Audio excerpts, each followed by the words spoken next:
Leona, hello. How are you? You all right? Thank you. Very nice to see you. Thanks for joining me in this sort of like a nightclub that we've cleared out. Yeah. Now we're going to go back to the early days of your life. I understand you were always into music for a very young age, and around the house you were listening to things like, you know, Stevie Wonder and Michael Jackson, Whitney Houston.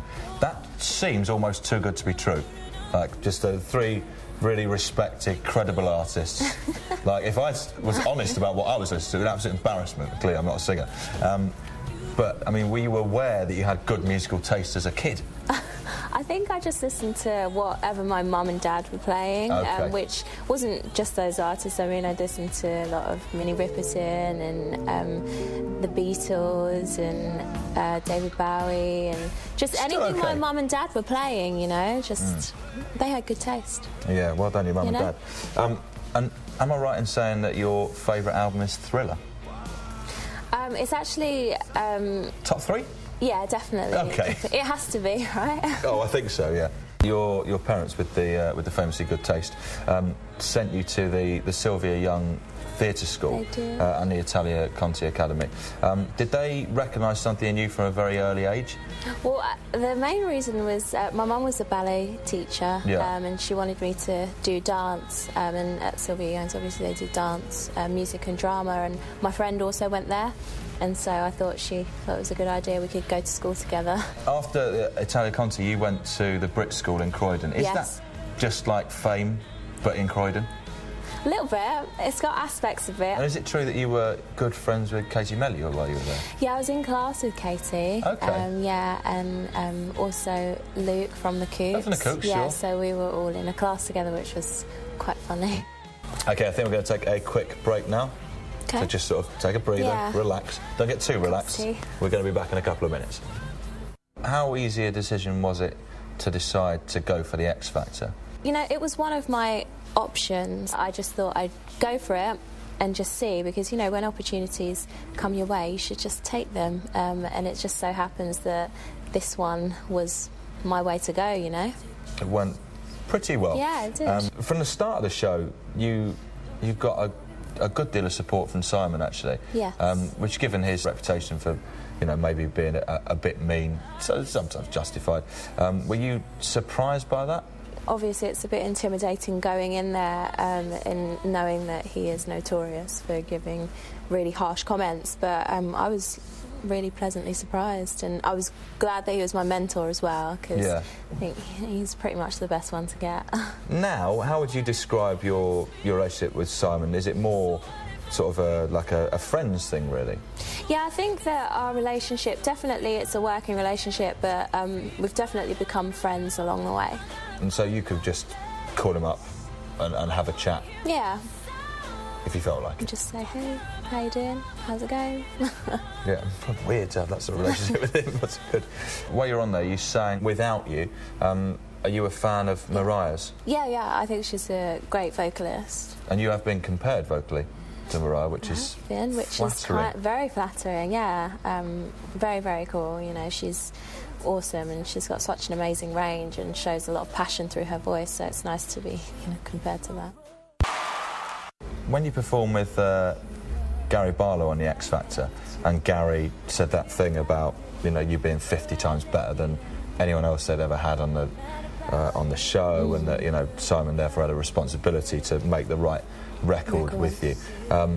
How does that sort of thing make you feel, like that kind of extraordinary next level praise? That was So cool. It was the first kind of recognition that I'd got from someone that was already in the industry and had, you know, had made a name for himself, obviously, and he's a great writer as well. So I was really happy when he said that, because I was obviously a little worried going into it from previous acts. I'd seen that they'd rushed out albums really quickly, and I knew that I didn't want to do that. Yeah. And him saying that, you know, really kind of sealed it, and was like, okay, he said it on live TV now, so...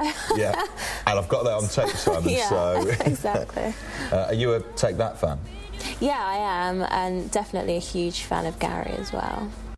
What did you think of a moment like this? Because I suppose that's probably, if anything, the song that you've had least input in choosing.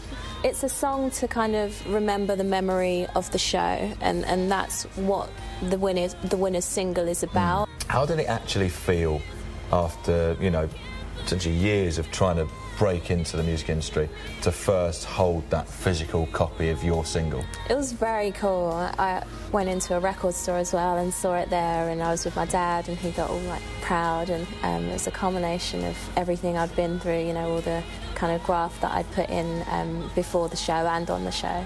Apparently it shifted, among those 50,000 copies in the first, it says half an hour. It's ludicrous to me, but apparently that's right. Yeah, it's crazy. Do those sort of statistics mean anything to you? And I can't even compute that, really. It's ludicrous. Yeah, I mean, it's definitely, yeah, it's kind of amazing. But I don't look at statistics too much, you know. I've got a lot of stats coming up, so Okay. you might want to not listen.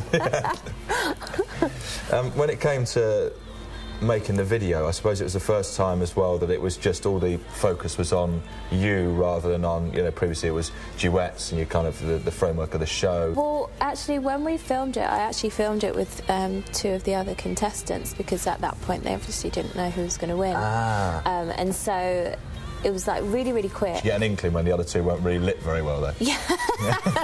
Yeah. The first new material, I guess, that most people heard from the Spirit album was Bleeding Love.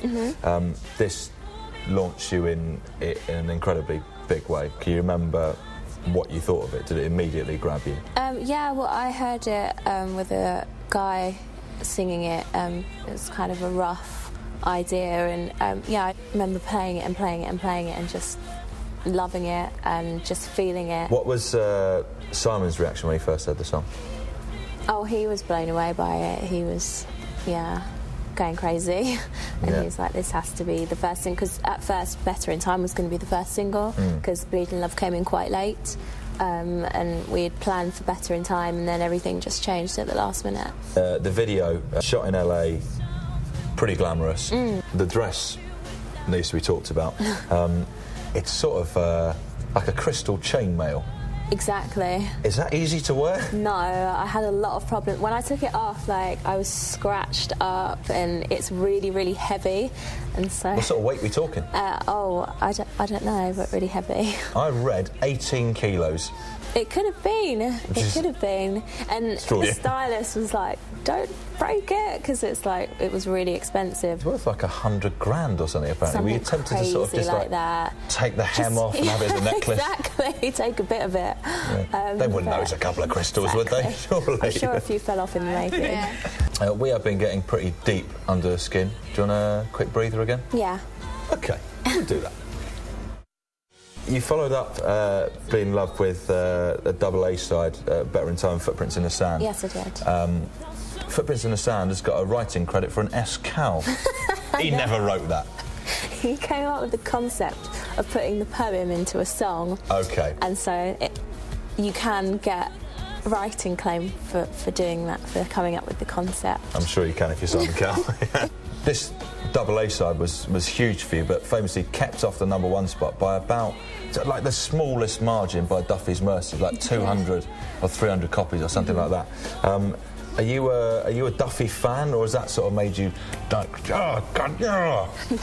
I'm a huge Duffy fan. I think she's awesome. I love Mercy. That song was really, really cool. You kind of loved it at the time, though. No, I did. It's got to get your goat a bit. I know.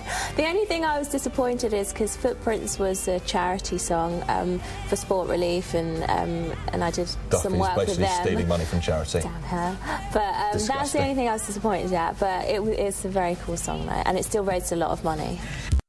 You did what was, for me, quite an unlikely hookup with Akon on Forgive Me. Yeah. How did that come about? I mean, are you a fan of Akon's work? Yeah, he's produced for a lot of people. I loved what he did with Gwen Stefani. I wanted to work with him, and so, yeah, we got together and came up with Forgive Me.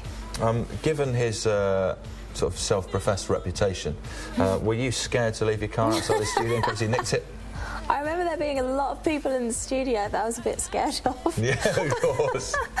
But, just trying to look in anyone's eyes. Like, okay. Just head down. But they were all really lovely, and yeah, just really nice guys. The video for Forgive Me is quite it's all quite American looking, I think. Yeah, it was. Is it hard for, you know, like an East London girl to kind of, you know, bring that sort of style to a video?